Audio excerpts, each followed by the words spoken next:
Selamat datang di pertemuan kita hari ini berkaitan dengan topik kita implementasi tata kelola TI. Assalamualaikum warahmatullahi wabarakatuh. Selamat datang semuanya. Kita akan belajar tentang tata kelola data informasi. Topik yang kita hari ini bahas adalah implementasi tata kelola TI.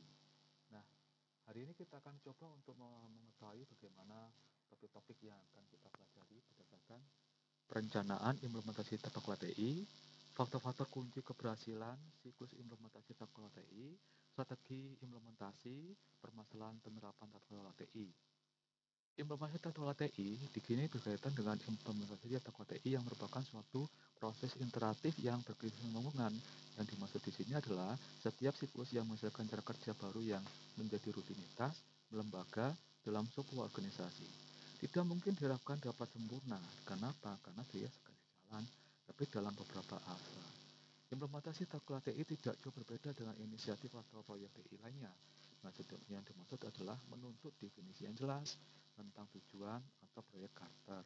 Perlu prioritas berdasarkan potensi dampaknya dan risiko kegagalannya, melibatkan manajemen ekspektasi dan perubahan budaya. Roadmap-nya bagaimana? Produknya di sini, prioritasi kegiatan-kegiatan implementasi tata kelola TI antara satu organisasi dengan yang lain tidak sama. Implementasi yang umumnya berhasil memulai dari bidang-bidang yang berpotensi memiliki kontribusi besar pada pencapaian tujuan, menerapkan TI bagi organisasi, mengatasi risiko penting yang belum terkontrol. Kunci berhasilnya bagaimana? Dipastikan dulu dong bahwa semua pihak memahami tujuan yang akan dicapai. Dapatkan dukungan dan kepemilikan dari pimpinan puncak, misalnya dengan mengandalkan prinsip-prinsip pengelolaan investasi TI yang baik.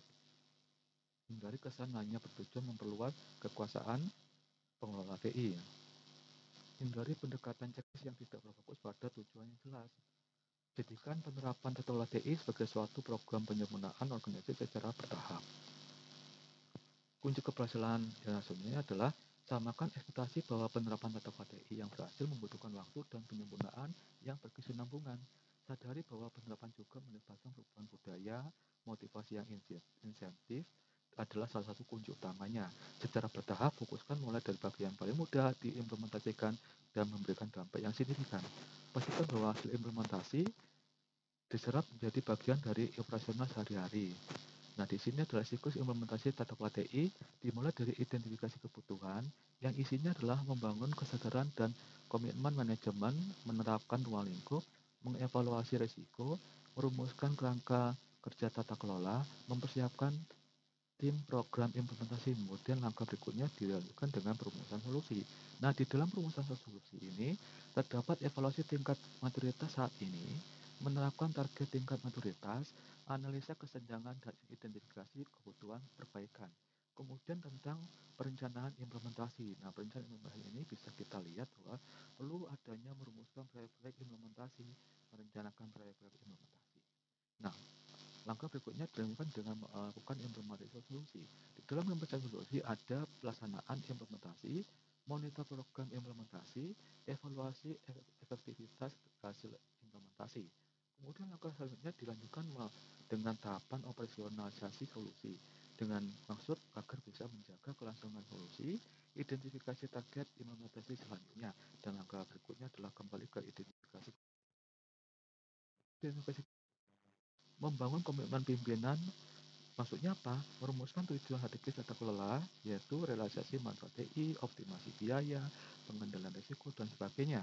Merumuskan dan menyepakati tujuan melandasi penerapan tata kelola, dan mengupayakan dukungan pimpinan termasuk alokasi anggaran serta penunjukan peran dan tanggung jawab. Nah, identifikasi kebutuhan yang berikutnya adalah merumuskan ruang lingkup tata kelola dari kebutuhan bisnis. Nah, isinya adalah berkaitan dengan prioritas sasaran-sasaran strategi TI berdasarkan kontribusi pada pencapaian strategi bisnis organisasi. Dan yang kita bahas di sini adalah bisnis goal. Identifikasi sasaran-sasaran kompetensi pengelolaan yang dibutuhkan untuk mendukung tercapainya sasaran-sasaran pemanfaatan TI tersebut. Yang kita bahas di sini adalah IT goal. Yang ketiga adalah identifikasi proses-proses yang mendukung sasaran-sasaran kompetensi tersebut. Kemudian dari informasi tersebut kita bisa melihat tabel ini adalah tentang sasaran pengembangan TI ke sasaran kompetensi TI dari business goal kemudian ke IT goal. Kemudian dari IT goal ke proses goal. Jadi Kita lanjutkan, identifikasi kebutuhannya bisa kita pahami melalui apa saja? Melalui ruang lingkup dipertajam berdasarkan risiko. Maksudnya adalah memetakan profil risiko organisasi di bidang-bidang yang masuk dalam ruang lingkup berdasarkan temuan audit atau laporan bersama dan menetapkan tingkat toleransi organisasi terhadap biasanya risiko, menyesuaikan ruang lingkup dan tujuan berdasarkan hasil evaluasi risiko. Profil risiko merupakan masukan dalam prioritasi target berdasarkan potensi dampaknya, berdasarkan risiko yang bertanggung jawab yang tertanggulangi. Nah, kemudian identifikasi kebutuhan yang berikutnya adalah merumuskan kerangka kerja. Maksudnya adalah mengidentifikasi kerangka kerja perspektif yang dapat diadopsi, merumuskan pendekatan, proses, dan metode tata yang akan digunakan untuk kemudian dikonfirmasikan dengan ekspektasi atau persepsi stakeholder. Kemudian ada lagi membentuk organisasi implementasi.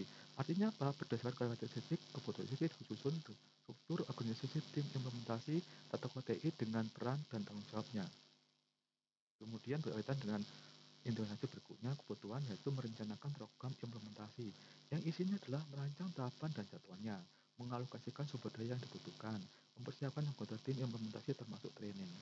Untuk perumusan solusi, yaitu kita harus melihat bahwa adanya evaluasi tingkat maturitas ini yang isinya adalah menetapkan metode pengukuran maturitas dan mengukur maturitas tiap proses yang dipilih. Mengukur maturitas yaitu efektivitas dalam memenuhi esalan pengendalian yang bisa kita katakan proses-proses tersebut.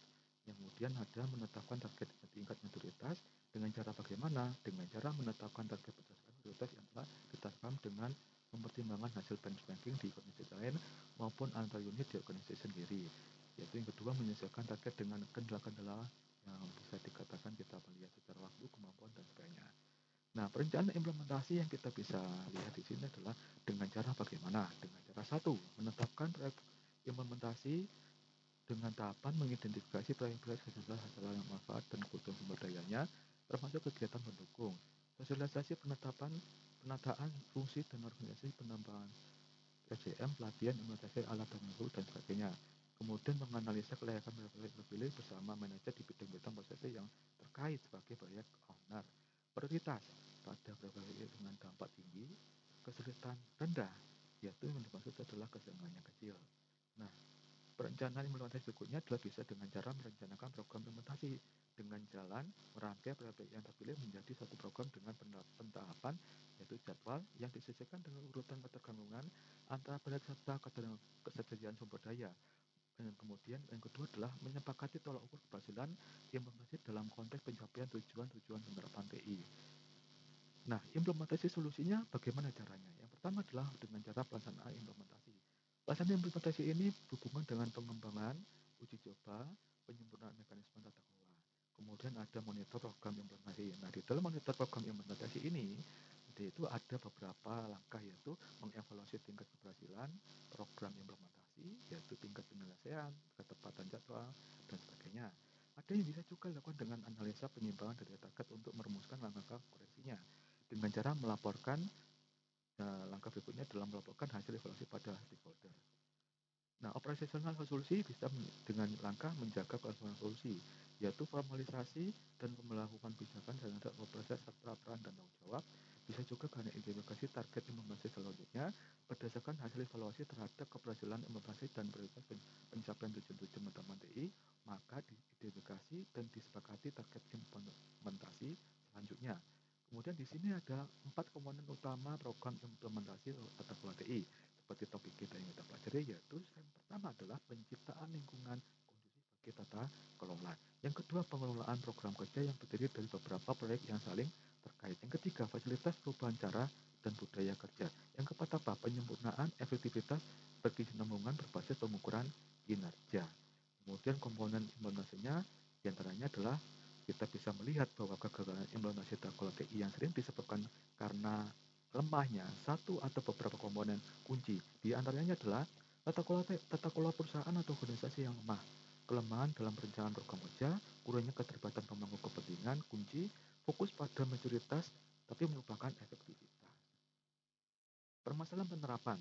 Beberapa hasil observasi yang dari interaksi dengan beberapa lembaga pemerintah dan BUMN, di situ kita bisa mengambil kesimpulan bahwa kesadaran akan perlunya tata kelola TI itu ternyata masih rendah.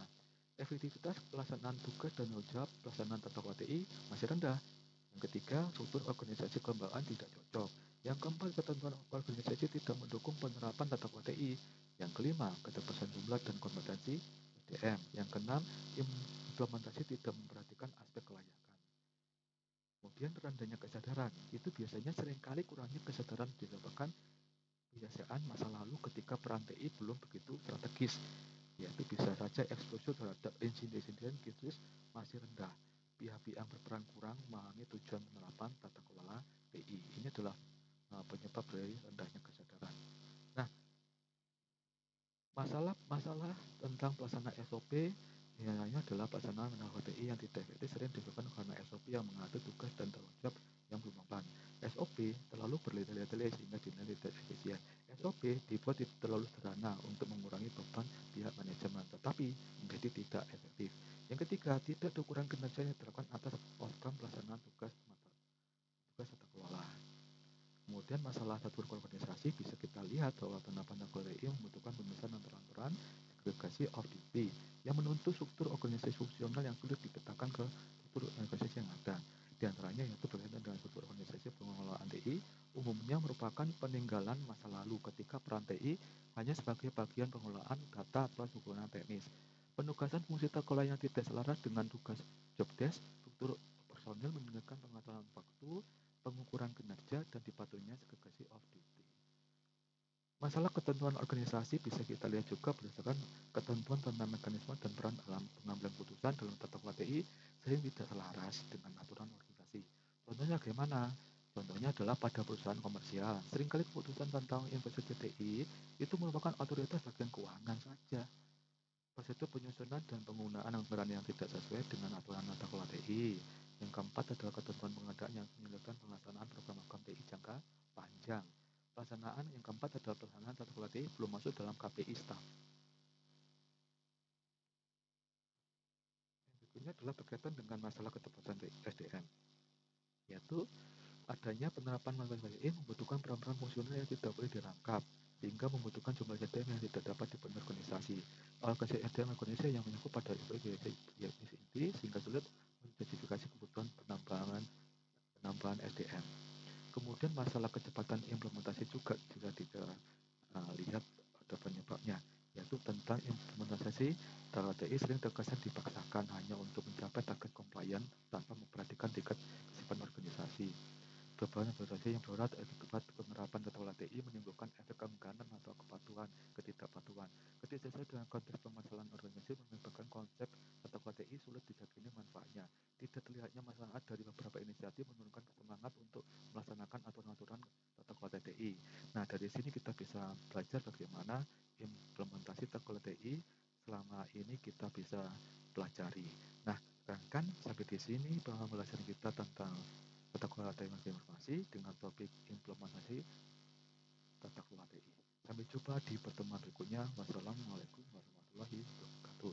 Sampai jumpa. See you next time. Bye bye. Pakai.